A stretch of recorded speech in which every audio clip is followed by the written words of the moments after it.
Hello, my friends, and welcome. Welcome to 12 Value Adds from the PMBOK Guide 7th edition. We're going to be getting started here in just a second. Let's just make sure the audio is behaving itself this time.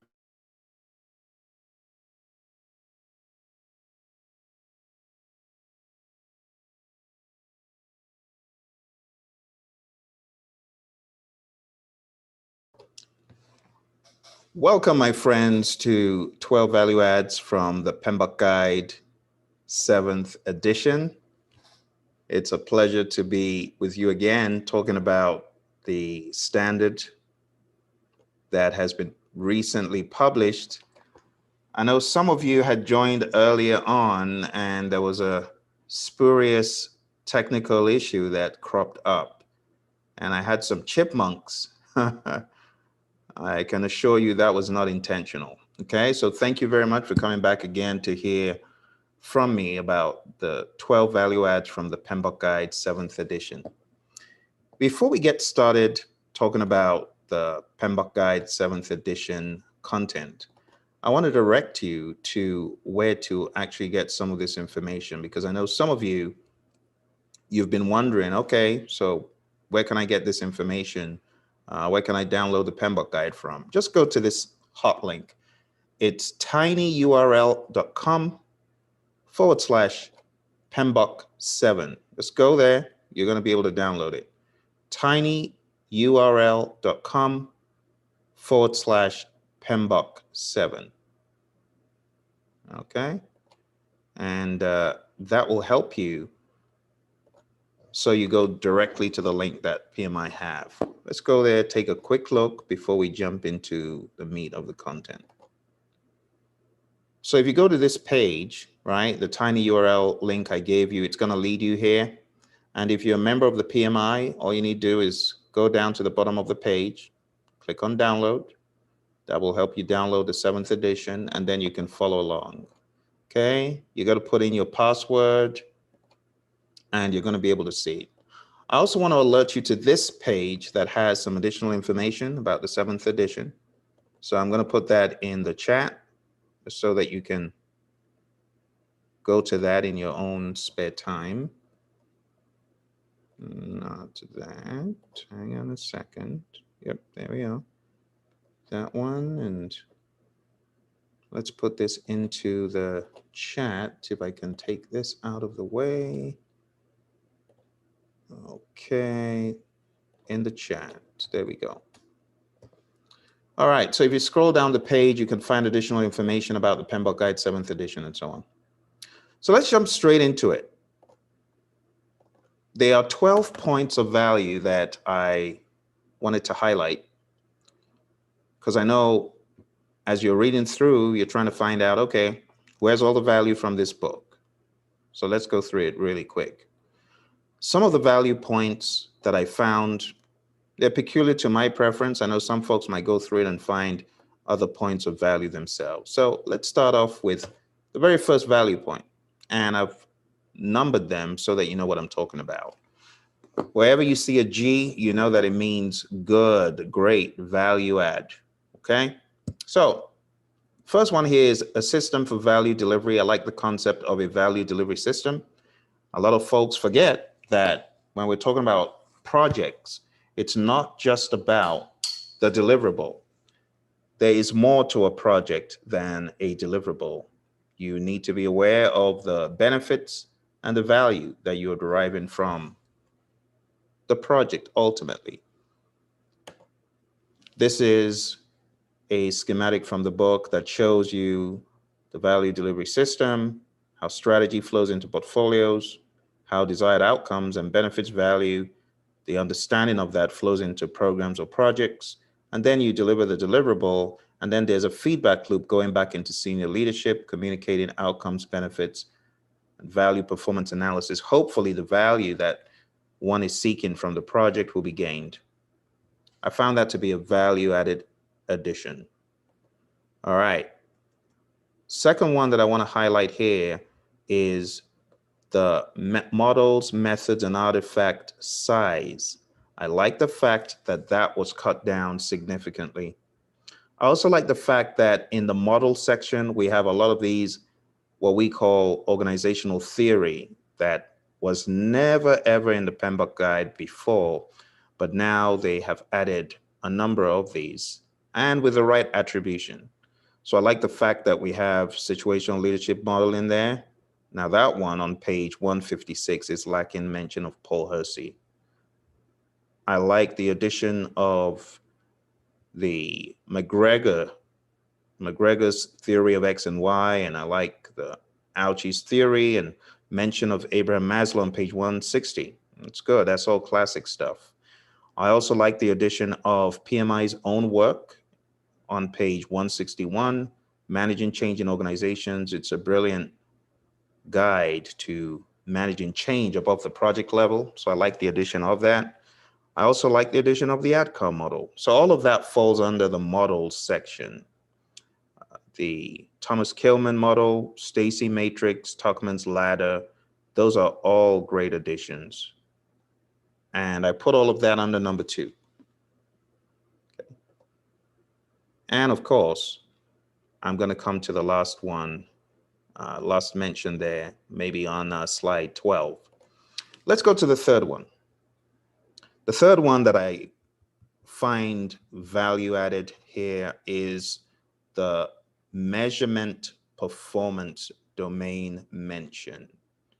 Now, this is not contradicting anything I have said in the past, because I know some of you, you've heard me say these domains should not replace knowledge areas, and I still stand by that.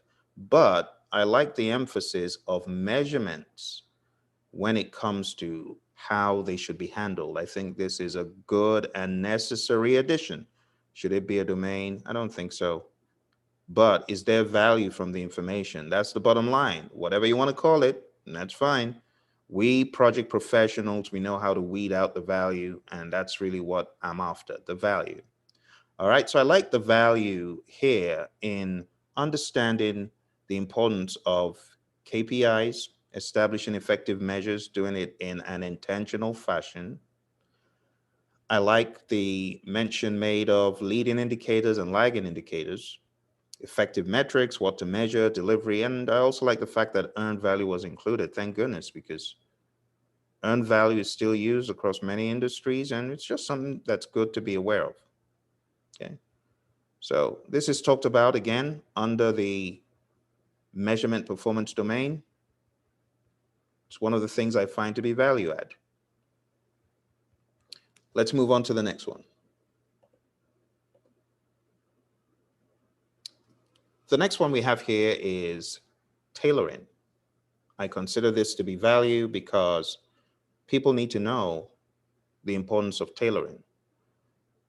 When most people look at the PMBOK Guide 6th edition, they immediately become discouraged. They think, oh, here is a bunch of things we have to do, another list of to-dos, and they don't like it.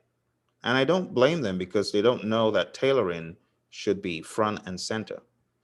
But I'd like to call out the PMI's tailoring process they've listed here on page 137. And they talk about select the initial development approach, tailor for the organization and tailor for the project, and implement ongoing improvement. So when you think about it, how do you tailor for the organization?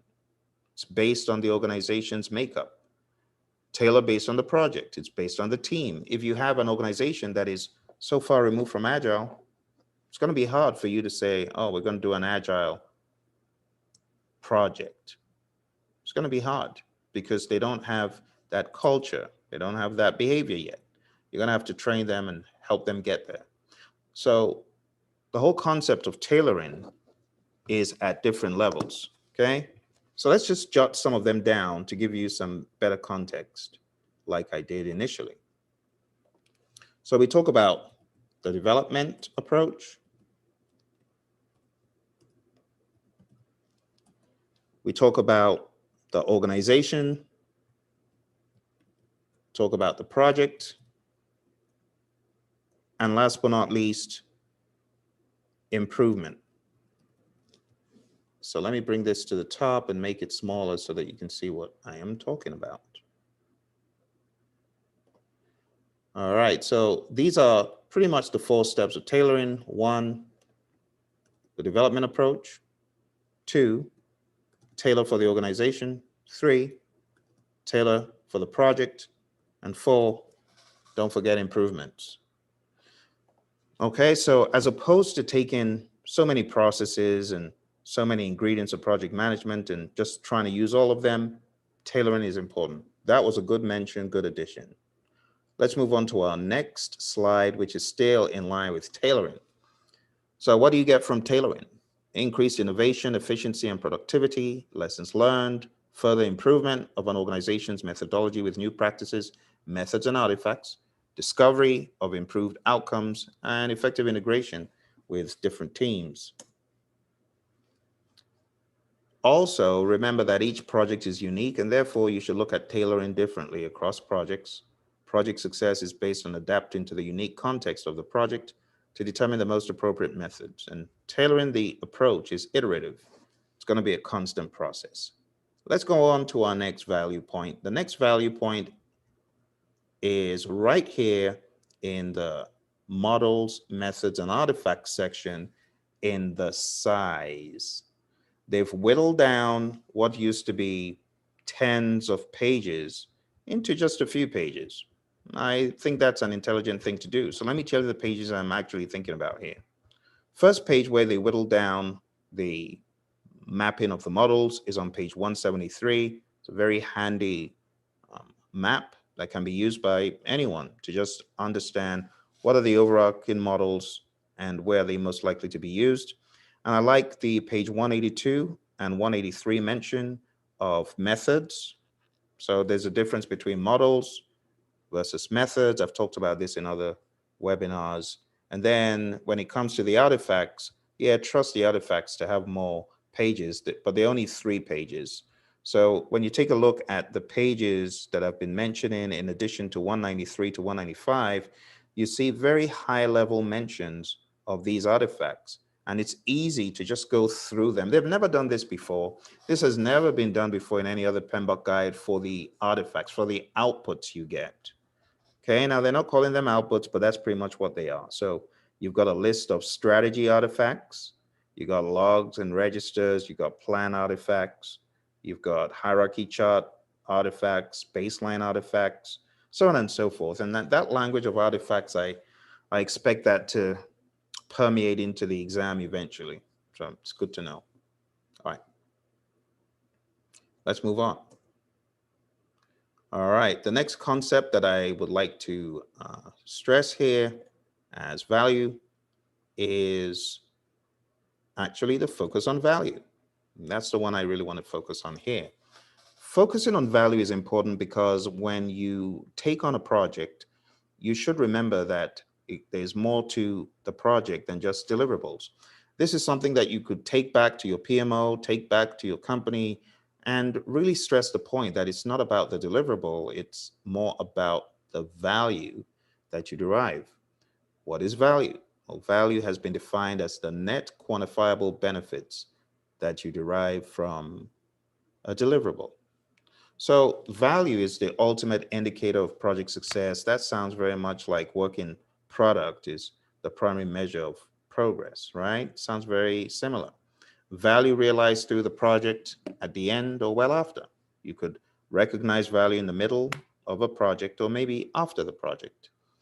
Value and benefits should be defined in qualitative or quantitative terms, and this focus on outcomes allows the team to support intended benefits that lead to value creation.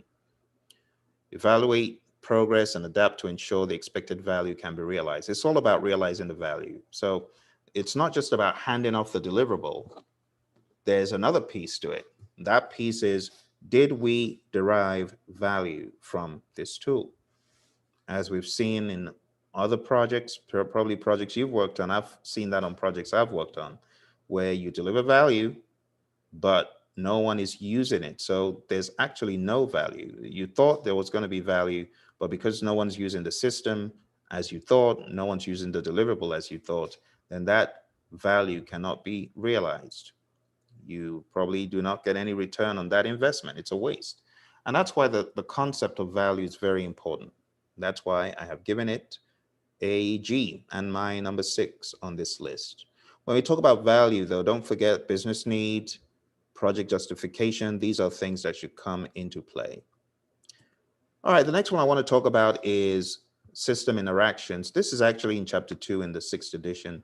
I like the fact that it's been retained. It is important to understand when we talk about system interactions, understand that a project is a piece of a system. A project is also a system in and of itself. So you have a system inside a system, and that system, you could look at it as the organization, and you look at the organization in a wider system. So this just encourages a holistic thinking approach, a holistic view of how all the different components on the project interact, how the different project components interact within themselves and outside with other systems. It says being responsive to system interactions allows teams to leverage positive outcomes and avoid negative outcomes. All right, number 8 on my list is the concept of leadership. Demonstrate leadership behaviors. My mentor, John Maxwell, he says everything rises and falls on leadership. In order to be a great project manager, you need to understand it's all about leadership. It's all about you knowing what leadership is. And my mentor, again, he says the true measure of leadership is influence, nothing more, nothing less. And that's what John says. He says a true measure of leadership is influence. If you're not able to lead, he says he who leads and is not having anyone following after him is only taking a walk. And that's not what we want as PMs. As PMs, we want to influence for the betterment of the project. And you influence in different ways. Okay. It says leadership is not exclusive to a role. Anyone working on a project, anyone, whatever the role, can demonstrate leadership. People use effective leadership traits, styles, and skills to help the team perform and deliver the required results. Successful leadership enables someone to influence. That word is key. Influence, motivate, direct, and coach people under any condition. And leadership ability is not static. It can be learned. So people who say, oh, born leader, not a leader, no chance. No, I don't agree with that. So I like this mention here. Going over to the next page on leadership says effective leadership promotes project success and contributes to positive project outcomes. That's what it's all about. Effective leaders adapt their style to the situation, talking about the situational leadership model, and effective leaders recognize differences in motivation among team members. Different things motivate us. So I like the mention of leadership there. This was in chapter 3, but in a different way. Chapter 3 in the 6th edition. And then when it comes to leadership skills, we've got a boatload of things mentioned here, which are definitely worthy of attention. Okay. All the different things that we would say leadership is. Let's move on to number 9. Number 9 is all about navigating complexity. The reason why I've given it a G and I like it is because when we talk about working on a project in the very first place, we should ask the question, how complex is the project? And how do you view complexity? Based on a number of factors, as you can see on the screen. You can consider human behavior. The interplay of humans could be looked at as leading to complexity. System behavior, the result of dynamic interdependencies within and among project elements. For example, integration of different technology systems. There was a project I worked on, 12 technology systems. They all did different things, spat out different reports, and we were trying to consolidate them into one system. That project was complex.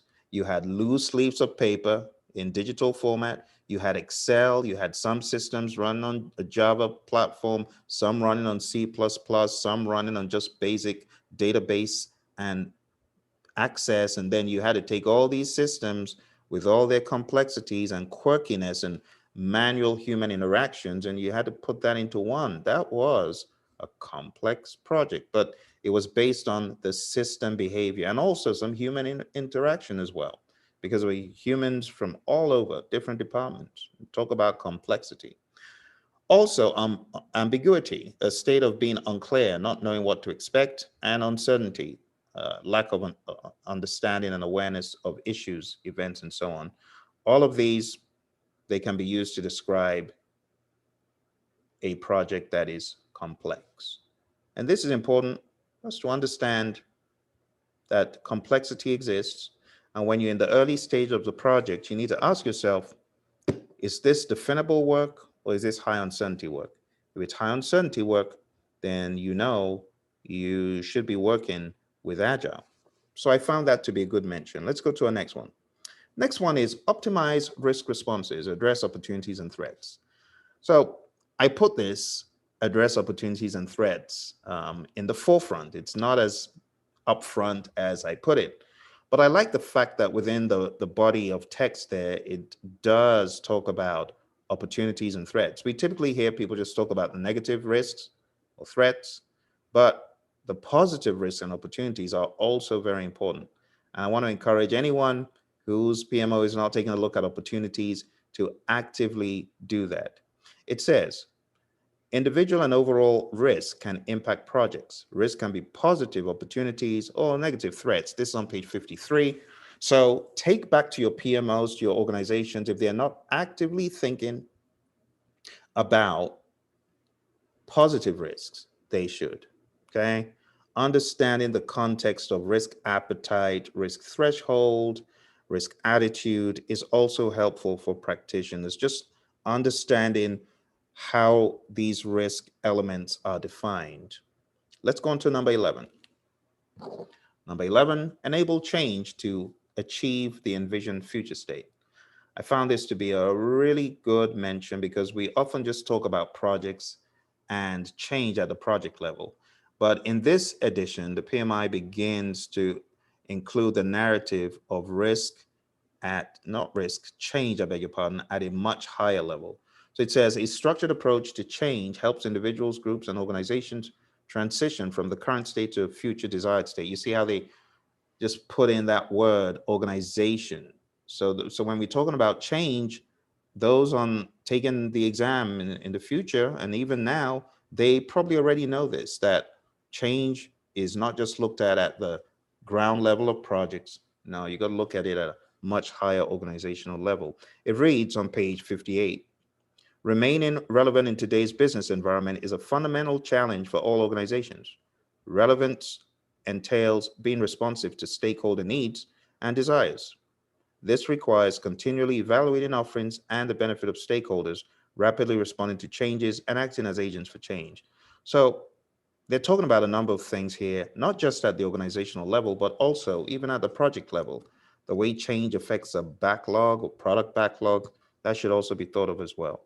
It says change management or enablement is a comprehensive, cyclic, and structured approach for transitioning individuals, groups, and organizations from a current state to a future state. So that language, change in organizations, very helpful. Take these back, teach your organization, and let them know what is the emphasis. These things should be emphasized. Last but not least, we have the PMI Standards Plus. And I've shown this to you in previous episodes, but I think this was a very good addition to the narrative.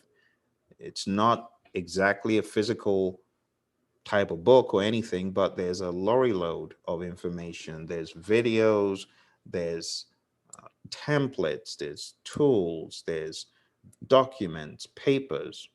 It's a great addition to the collection of what project managers have.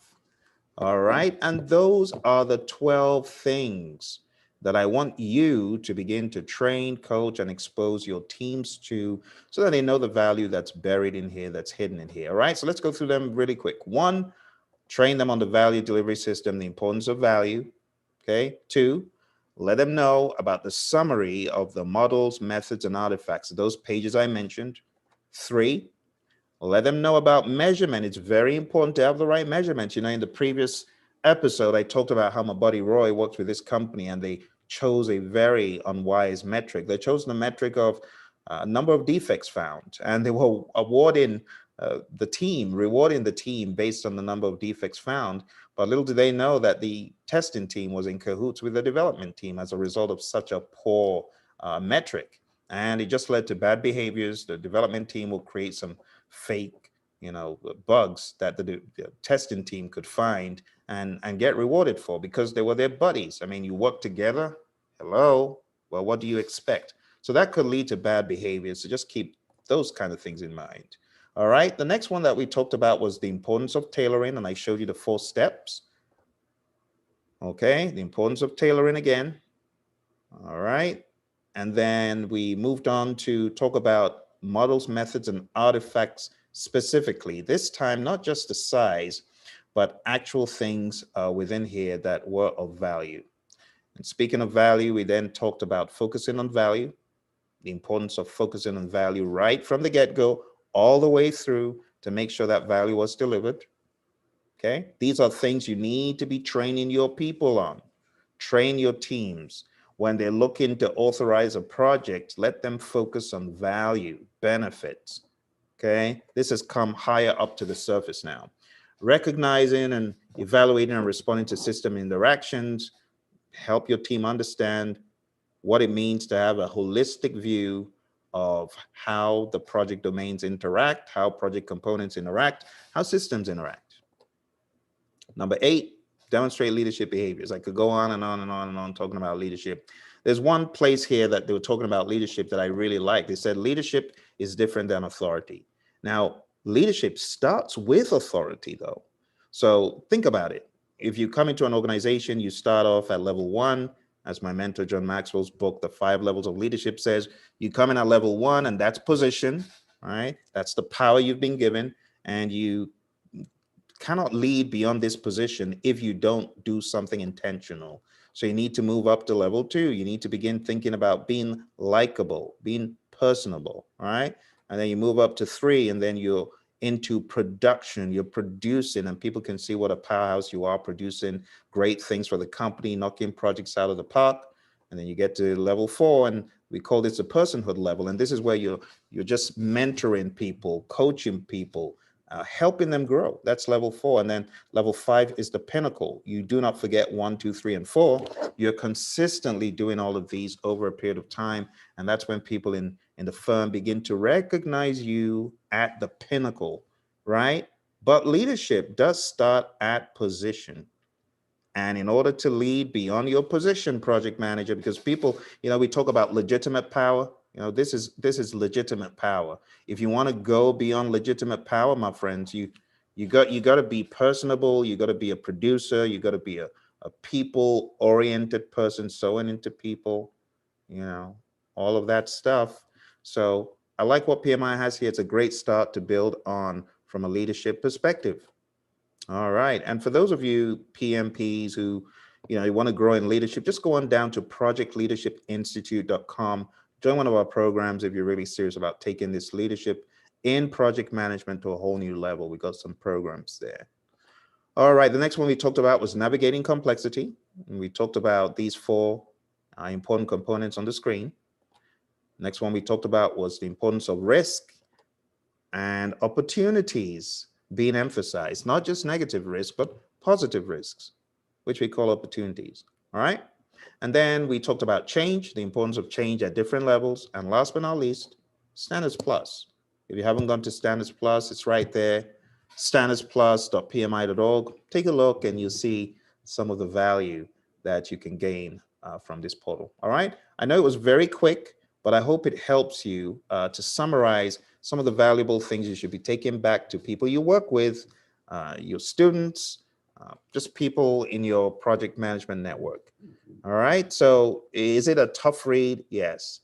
Is there some value in there? Are there some nuggets you can pull from there? Absolutely.